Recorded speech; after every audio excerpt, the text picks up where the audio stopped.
오늘은 시편으로 기도하기 세 번째 시간으로 찬양으로 드리는 기도입니다. 여러분, 찬양은 기도의 첫 단추라 할 수 있습니다. 하나님의 완전하심과 의로우심을 찬양할 때 자동적으로 우리는 우리 안에 있는 죄와 허물을 느끼게 되고 회개하게 되죠. 또한 하나님의 선하심과 신실하심을 찬양할 때 우리의 필요를 주님 앞에 아뢰게 되고, 또 주님의 주권과 다스리심을 찬양할 때 열방을 위한 중보로 이어질 수 있습니다. 그러므로 기도에 있어서 하나님을 찬양하는 것은 우선이 되어야 합니다. 어느 분은 이런 말씀을 하시더라고요. 예전에는 그냥 다짜고짜 기도 제목부터 꺼내놓으면서 기도를 했는데, 그러다 보니까 더 머리가 아파지고 불안해지는 것 같아서 그만두기로 했다고. 그리고 먼저 하나님을 생각하고 하나님이 얼마나 선하시고 신실하신 분이신지를 묵상하고 하나님이 자신에게 행하신 은혜를 기억하면서 기도하는 시간을 가지고 났더니 그 짐이, 무거운 짐이 벗어버리는 것 같았고 마음이 편해지면서 그 다음에 기도가 술술술술 나왔다라는 그런 고백을 하였습니다. 여러분, 찬양의 기도는 하나님과 올바르게 소통하는 데 필요한 전제 조건이며 동시에 다른 기도를 이끌어낼 수 있는 자극제가 되기도 합니다. 그러나 그렇다고 해서 모든 기도 형식을 딱딱 갖춰야 된다는 말을 하는 것은 아니죠. 시편을 보면 첫 문장부터 하나님께 호소하는 탄식 시들이 많이 나오고 있습니다. 지금 당장 죽게 생겼는데 당연히 하나님 앞에 살려달라는 말부터 나오지 않겠습니까? 그렇지만 기도 생활 전반에 있어서 찬양의 기도가 우선이 될 때 우리를 묶고 있던 부정적인 감정들이 사라지고 하나님의 임재를 느끼게 되고 건강한 영성을 가질 수 있습니다. 하나님께서 우리를 향해서 너희는 나를 찬송하기 위해서 지음받은 자라 말씀하신 이유는 하나님이 어떤 독선적인 성품을 가졌거나 나르시스트여서가 아니라 하나님을 찬양할 때 자기 중심적인 삶과 사고에서 벗어날 수 있고 하나님 중심적인 삶으로 정말 하나님이 원하시는 의미 있는 삶으로 전환될 수 있기 때문입니다. 더군다나 하나님을 찬양할 때 우리는 하나님을 향한 사랑을 더 키워갈 수 있으며 하나님을 닮아갈 수 있습니다. 여러분, 누군가를 사랑하면 점차적으로 그 사람을 닮아간다는 말이 있듯이 하나님을 사랑하고 하나님을 찬양하면 하나님을 닮아가게 되어 있습니다. 어거스틴은 그의 고백론에서 인간의 심령이 하나님을 향하지 않는다면 슬픔으로 흘러갈 수밖에 없다라는 말을 하였습니다.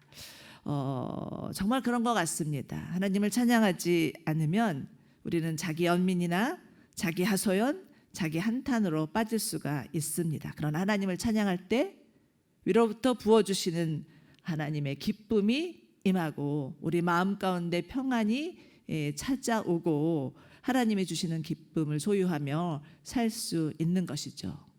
원래 시편의 원 제목은 히브리어로는 테힐림이라고 합니다. 찬양들이라는 뜻이죠. 시편에 아무리 많은 탄식시가 주를 이루고 있다 할지라도 결국 시편은 하나님을 찬양하는 책입니다. 특히 시편 95편부터 100편까지는 찬양 모음집이라고 하는데요. 오늘 저희가 함께 읽은 시편 96편은 하나님을 향한 찬양으로 그 전부를 이루고 있습니다. 우리는 오늘 이 시편을 통해서 구체적으로 하나님을 향한 찬양의 내용이 무엇인지를 살펴보고요. 찬양으로 드리는 기도를 배울 수 있는 시간이 되기를 원합니다. 먼저는요, 구원을 베푸신 하나님을 찬양하는 것입니다. 1절과 3절입니다. 우리 함께 읽겠습니다. 시작. 여호와께 새 노래를 불러드려라. 온 땅이여 여호와께 노래하라. 여호와께 노래를 불러드리고 그 이름을 찬양하며 날마다 그 구원을 선포하라. 이방 민족들 가운데 그 영광을 선포하고 모든 백성들 가운데 그 놀라운 일을 선포하라. 1절에서 새 노래란 새로운 곡을 만들어서 하나님 앞에 불러드리라는 의미도 있겠지만 우리 마음을 다해서 마음 깊숙한 곳에서 우러나오는 찬양을 드리라라는 말입니다. 특별히 우리 가운데 구원을 베푸신 하나님을 찬양하라는 것이죠. 여러분, 이스라엘은 하나님께서 그들을 구원하시기 전에는 애굽에 고통받는 노예들이었습니다. 어찌나 애굽의 바로의 학정이 심하였던지 이들을 하나님 앞에 살려달라고, 구원해달라고 간절히 부르짖죠. 그렇지만 자신들이 고통이 너무 힘에 겨워서 부르짖을 뿐이지 이들은 하나님이 어떤 분인지에 대해서는 잘 몰랐던 것 같습니다. 단지 자신의 부모님이나 조부모님을 통해서 아브라함과 이삭과 요셉의 하나님에 대해서 들었을 뿐이지 그들에게 있어서 하나님은 그저 막연한 하나님이었죠. 그런데 이들이 애굽에서 일어난 열재앙을 통해서 하나님을 경험하기 시작합니다. 그리고 하나님은 살아계시구나 라는 것들을 느끼게 되죠. 그리고 마지막 열재앙 유월절 날을 통하여서 이들은 하나님이 자신들을 구원하시는 것들을 경험하게 됩니다. 또 정말 출애굽하여서 애굽의 군대가 자신들을 추격하는 가운데 있을 때 시퍼렇게 넘실거리는 홍해를 가르시는 하나님, 그 하나님을 경험합니다. 이제는 하나님이 막연한 하나님이 아니라 그들의 실제가 되신 것이죠. 그러면서 이스라엘 백성들은 홍해를 건너면서 이렇게 찬양합니다. 출애굽기 15장 1절과 2절인데요. 내가 여호와께 노래할 것입니다. 이는 주께서 크게 높임을 받으셨기 때문입니다. 말과 말 탄 자들은 모두 바닷속에 던지셨습니다. 여호와께서는 내 힘이시며 내 노래이시며 내 구원이 되셨습니다. 주는 내 하나님이시니 내가 주를 찬양할 것입니다. 주는 내 아버지 하나님이시니 내가 주를 높일 것입니다. 이렇게 노래하죠. 이스라엘의 하나님은 애굽의 노예에서 벗어나게 하신 하나님일 뿐만 아니라 그 홍해의 그 죽음에서 건지신 하나님이셨습니다. 하나님이 그들의 구원이셨던 것이죠.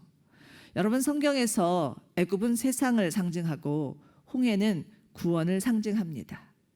그러므로 우리들도 이스라엘 백성들과 같이 세상에 매여서 세상의 종로를 타면서 살 수밖에 없는 연약한 자들이었지만, 그래서 늘 우리 마음 가운데는 근심과 두려움과 불안에 매여서 정말 어디로 가야 될지 갈 바를 알지 못하고 방황하는 자들이었지만 예수님께서 친히 찾아와 주셔서 우리를 건져 주시니 정말 우리가 알지 못했던 새로운 세계가 있음을 알게 되고 하나님과 함께하는 새로운 삶이 시작되는 것이죠.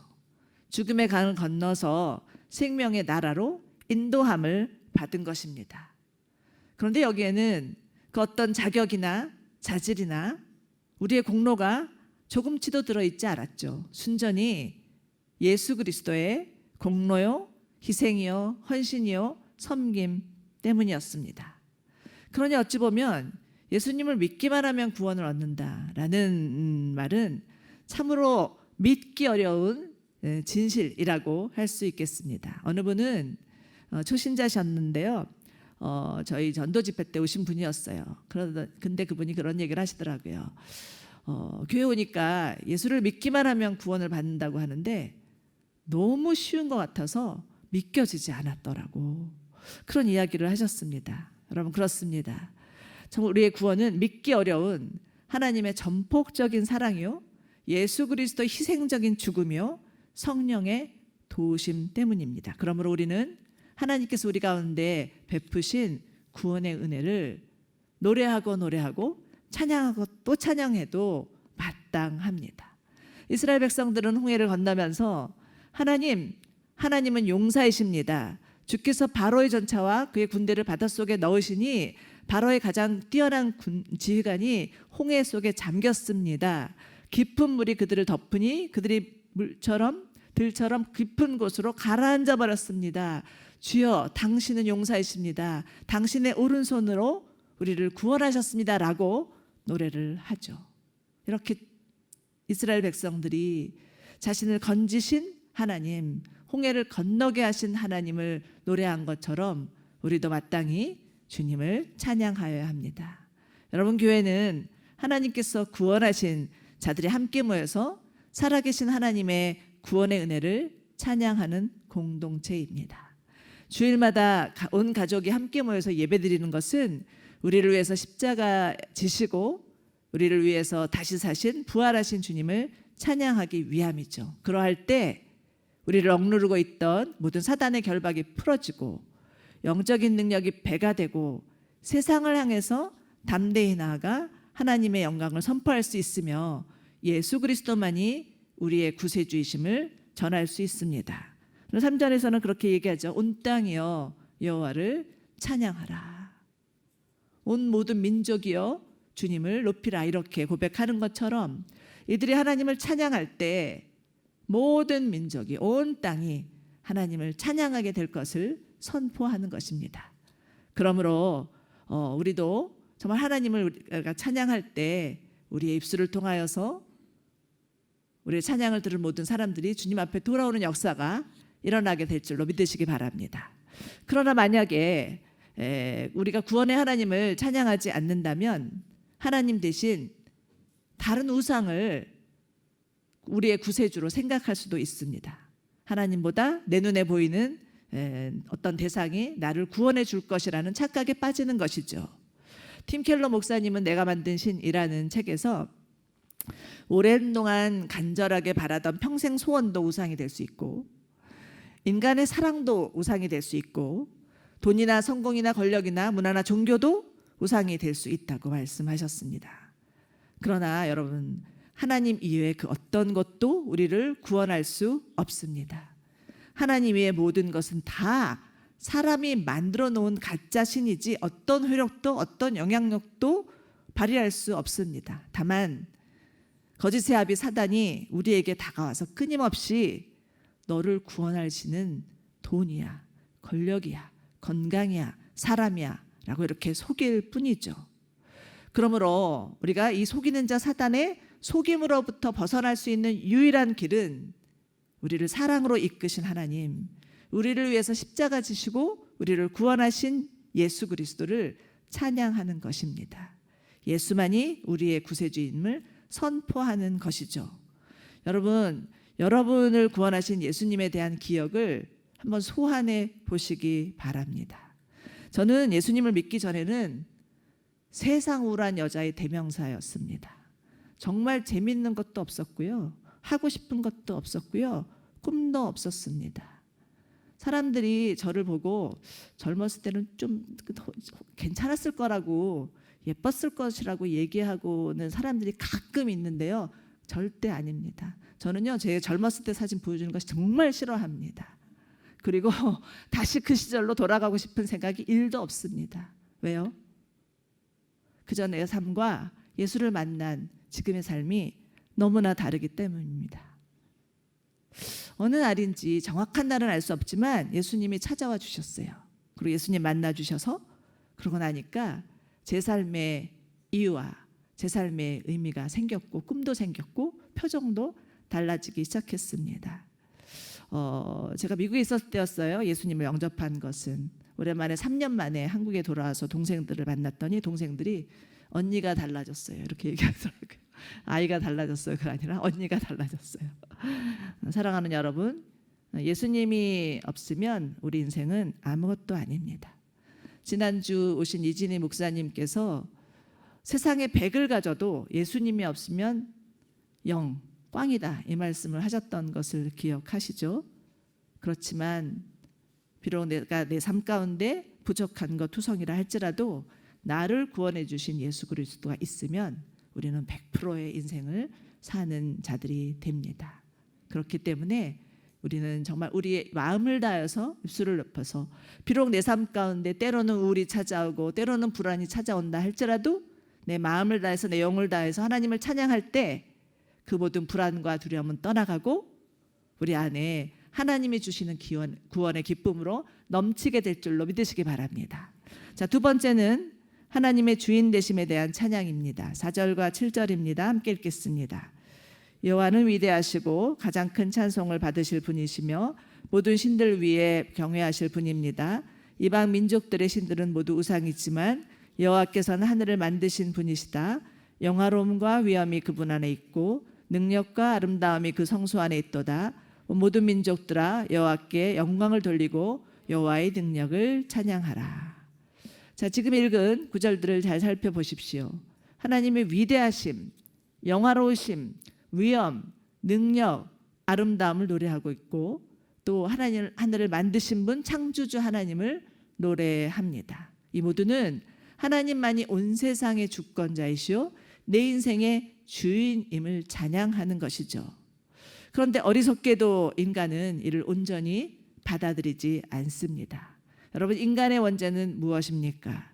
사단이 하와에게 와서 너희가 선악과를 먹는 날에는 너희 눈이 열려서 하나님처럼 될 것이다, 이렇게 유혹하자 그 말에 넘어가 죄를 지은 것입니다. 피조물인 인간이 감히 하나님의 자리를 넘본 교만이고 하나님이 받으셔야 될 영광을 가로채려는 탐욕이라 할 수 있습니다. 그러고 나서 인간이 하는 일은요, 우상 만드는 일. 하나님을 떠나고 나니 그 마음 가운데 공허가 찾아오고 외로움이 찾아오고 두려움이 찾아와서 온갖 종류의 우상을 만듭니다. 당시 이스라엘이 섬겼던 우상은 바알, 아세라, 몰록, 담무스, 태양신. 여러분, 인간의 마음은 마치 우상을 만드는 공장과도 같다는 말이 있습니다.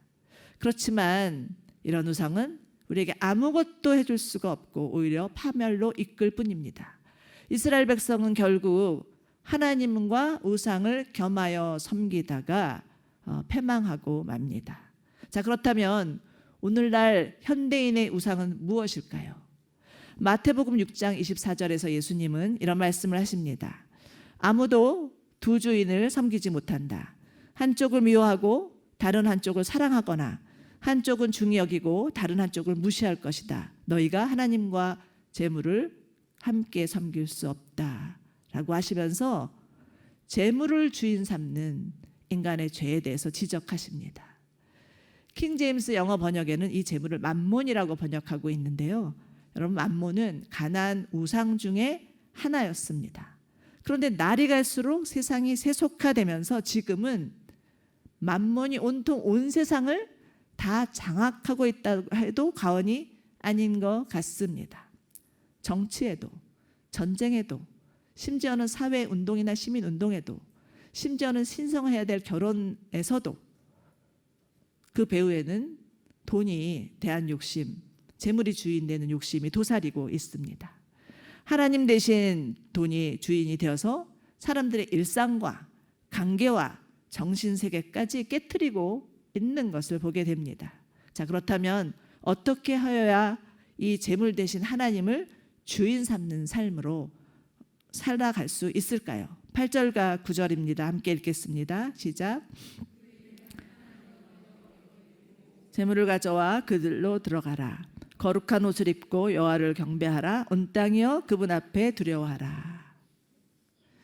재물을 주인 삼고자 하는 마음을 내려놓고 내 가진 것을 하나님께 드리는 것, 이것이 재물로부터 자유로울 수 있고 재물 대신 하나님을 주인으로 섬기는 삶으로 전환될 수 있습니다. 하나님이 내게 주신 재물의 축복이 나를 통하여서 온 세상에 흘러갈 수 있도록 내어드리는 것이 방법이라는 것이죠.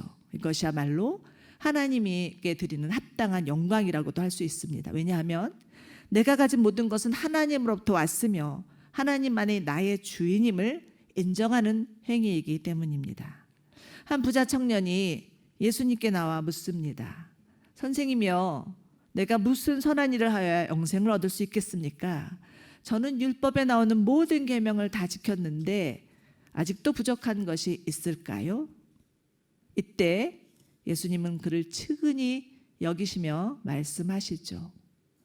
만일 내가 온전해지고자 한다면 네 가진 재산을 팔아서 가난한 사람들에게 나누어 주어라. 그리하면 하늘에서 보화가 되게 있을 것이다. 이렇게 말씀하시는데 여러분, 그 부자 청년의 반응은 무엇이었습니까? 그 말을 듣고 슬픔에 잠겨서 떠나갔더라. 왜요? 재물이 그의 주인이었기 때문입니다.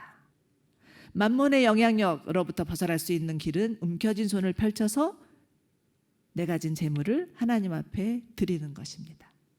우리 교회 장로님이자 의사하셨던 고 장응복 장로님은 살아생전에 한동대학의 장학금으로 100억을 기부하기로 약정하셨다가 113억을 기부하고 돌아가셨습니다. 세상을 변화시키는 그리스도인이라는 한동대학교의 비전에 공감하여서 인재 양성을 키우기 위한 그 마음이 컸기에 기여하셨다는 것이죠. 그러나 그 일은 장로님이 살아생전에는 알려지지 않았습니다. 왜요? 그것을 절대 아무에게도 알리지 말라고 하는 그 장로님의 간곡한 부탁이 있었기 때문입니다. 여러분, 하나님은 우리에게 씨와 먹을 양식을 주십니다. 하나님은 우리의 모든 필요를 채우시는 신실하신 하나님이시지만 우리가 뿌려야 될 씨도 주시는 하나님이십니다. 씨 뿌리는 것이 재물의 노예가 되지 않을 지름길이며 하나님께 영광을 돌리는 삶이라 할 수 있겠습니다. 그렇다고 해서 이 장흥복 장로님처럼 정말 그 많은 재산, 우리에게는 있지도 않지만 내 재산 전부를 하나님 앞에 드리라는 말이 아닙니다. 우리가 하나님 앞에 기도하다 보면 하나님이 마음에 감동을 주실 때가 있어요. 그 감동을 놓치지 말라는 것입니다.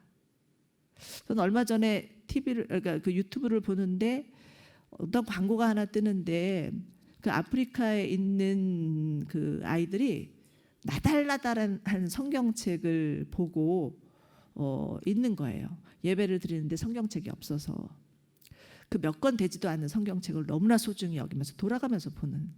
그래서 이들에게 성경책을 기부할 수 있는 그 이제 홍보 광고가 나오더라고요. 하나님이 제 마음에 감동을 주시는 거예요. 우리는 지금 집에 여러분 성경책 몇 권 가지고 계십니까?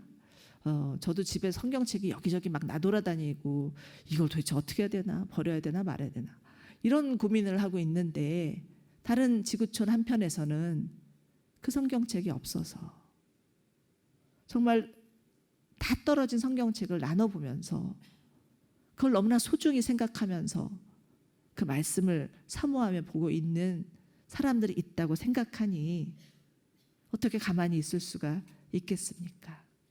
하나님 우리 가운데 마음 주실 때 우리는 움켜쥔 손을 펼쳐서 주님 앞에 드리면 그것이 하나님 기뻐하실 뿐만 아니라 정말 하나님이 내 주인인 것을 고백하며 하나님이 내 주인이라고 인정하며 사는 삶으로 전환될 줄로 믿으시기 바랍니다.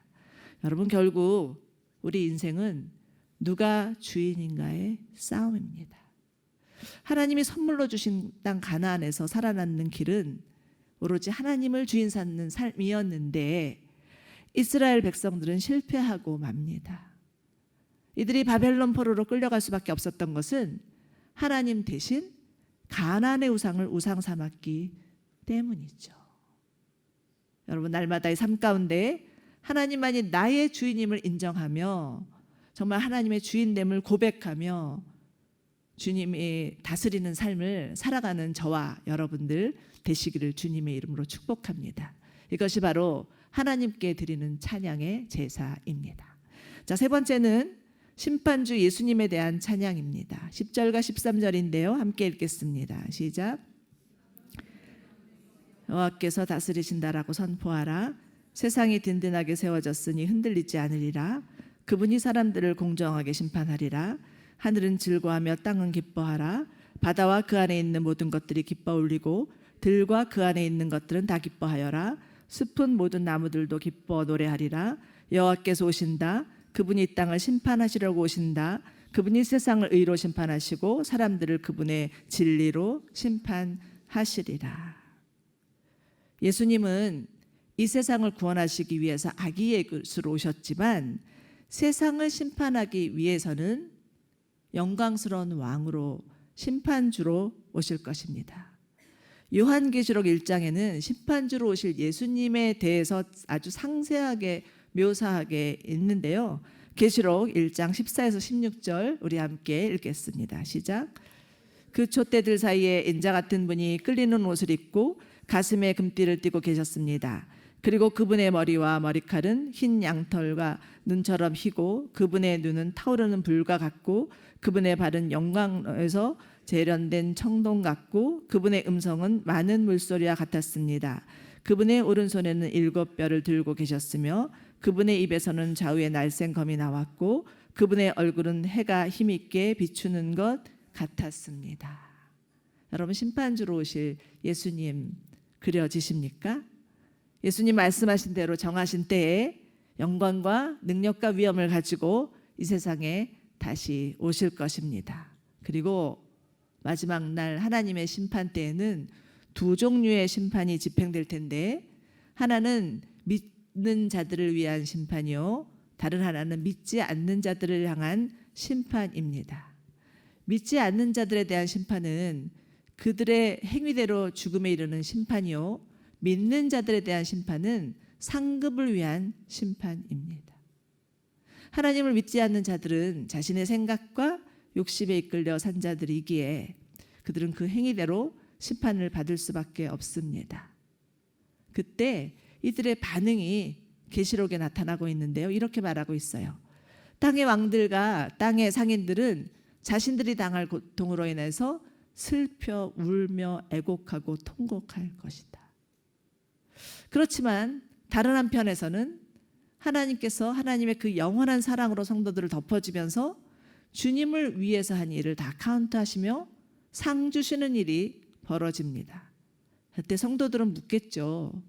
주님, 제가 주님을 위해서 한 일이 무엇이 있다고 이런 상을 주십니까? 그때 예수님은 말씀하실 것입니다. 누구든지 제자 이름으로 작은 자에게 냉수 한 그릇이라도 주는 자는 결단코 상을 잃지 않으리라. 사랑하는 여러분, 하나님은 믿음으로 살고자 애쓰는 자들을 주목하고 계십니다. 비록 믿음으로 살다가 손해보는 일도 생기고 억울한 일도 생긴다 할지라도 하나님을 끝까지 소망하며 인내하고 참고 기다리면 하나님께서 우리에게 예비하신 상급을 주실 것을 믿으시기 바랍니다. 하나님은 장차 우리에게 영광의 면류관, 생명의 면류관을 씌워주시며 정말 잘했다, 수고했다 이렇게 칭찬할 날이 있을 것입니다. 그러니 끝까지 믿음의 선한 싸움을 싸우시기 바랍니다. 지금 우리가 이 땅에서 당하는 잠시 잠깐의 고난은 장차 올 영광에 비하면 아무것도 아닙니다. 우리는 하나님과 영원히 영원한 하나님 나라에서 하나님이 우리 가운데 주시는 그 상급을 받으며 정말 하나님, 저희는 아무것도 한 일이 없습니다 라고 고백할 때 정말 하나님의 영광이 우리 가운데 임하고 우리가 정말 하나님을 높이 올려드리며 주님을 찬양하는 일이 영원히 계속될 것을 믿으시기 바랍니다. 자, 이제 말씀을 마무리하려고 하는데요, 사실 이 시편의 배경은 블레셋에게 빼앗겼던 언약궤를 예루살렘으로 옮기면서 너무나 기뻐서 찬양하는 사무엘하 6장에 근거합니다. 이 시편이 또 역대상 16장에서 다윗의 노래와도 굉장히 동일하게 나오고 있는 것을 보아서 그렇게 추정할 수가 있는데요, 오랫동안 하나님의 언약궤가 있어야 될 자리에 있지 못하다가 드디어 예루살렘에 안치하게 되니까 다윗은 너무나 기뻐서 자신이 옷이 벗겨주는 줄도 모르고 덩실덩실 춤을 추면서 하나님을 찬양하죠. 그런데 이를 바라보면서 비웃는 자가 있었습니다. 누군지 기억하시죠? 그의 아내 미갈입니다. 미갈은 온 백성과 함께 다윗이 춤을 추면서 기뻐하는 것을 보고는 팔짱 끼고 그를 업신여기며 참 보기 좋습니다. 정말 볼만합니다. 그 많은 계집종들 앞에서 왕이라는 자가 옷이 벗겨지는지도 모르고 춤을 추시다니요 라고 하면서 비웃습니다. 그때 다윗이 한 말이 있습니다. 다윗이 무엇이라고 얘기하냐면 미갈에게 나는 하나님 앞에서 춤을 춘 것입니다. 내가 하나님 앞에서 찬양하다가 이것보다 더 낮아진 일이 있어도 나는 영원히 하나님을 찬양할 것이다. 너는 나를 비웃지만 사람들은 그것을 보고 하나님을 함께 찬양할 것입니다 라고 그렇게 말해줍니다. 여러분, 찬양은 하나님께 올려드리는 최고의 기도입니다. 우리의 종교성을 벗어버리고 하나님을 찬양할 때 우리의 영혼은 살아날 것이고 우리의 삶은 새롭게 변화될 줄로 믿으시기 바랍니다. 다윗은 하나님을 찬양함으로 그 마음에 합한 자라는 칭함을 얻어냈지만 미갈은 그 후로 역사의 뒤안길로 사라지고 맙니다. 바라기는 우리는 방관자가 아니라 예배자가 되어서 마음을 다해서 하나님께 찬양의 기도를 올려드리는 저와 여러분이 되시기를 축원합니다. 하나님은 우리의 찬양을 받으시기에 합당하신 분이시며 우리는 하나님을 찬송하기 위해 지음받은 자임을 믿고 끊임없이 우리의 마음 가운데 때로는 우리의 마음이 우울해지고 낙심되고 불안해질다 할지라도 그럴 때일수록 더욱 하나님 앞에 예배하고 찬양하시기 바랍니다. 그럴 때 우리 안에 있는 우울은 떠나가고 어느새 하나님이 우리 가운데 주시는 기쁨으로 충만하여서 능히 우리 안에 있는 어떤 어려움도 이겨낼 수 있는 힘을 하나님이 주시리라고 믿습니다.